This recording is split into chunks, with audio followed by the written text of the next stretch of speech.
আসসালামু আলাইকুম। আশা করি সবাই ভালো আছেন। এটা হলো আমাদের পুরাতন কোয়েল পাখি। মানে এই কোয়েল পাখিগুলা ডেড ওভার হয়ে গেছে এক কথায়। এগুলো অনেক দিনের পুরাতন হয়ে গেছে।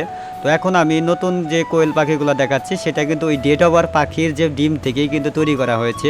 মানে ডেড ওভার পাখির থেকেই ডিম নিয়ে আমরা সেখান থেকেই বাচ্চা কিন্তু ফুটিয়েছি। এখন ডেড ওভার কেন বললাম? কারণ ওই পাখিগুলো অনেক বয়স হয়ে গেছে, পিঠের চামড়া চুমড়া উঠে গেছে, যার কারণে ডেড ওভারই বলা যায়। কারণ ওটা আর বেশি দিন বাঁচবে না। তবে তাদের ডিমগুলো কিন্তু একেবারেই ফ্রেশ, কারণ সেগুলো কিন্তু 20 ডিম ছিল, আমি পুরুষ পাখি রেখেছিলাম।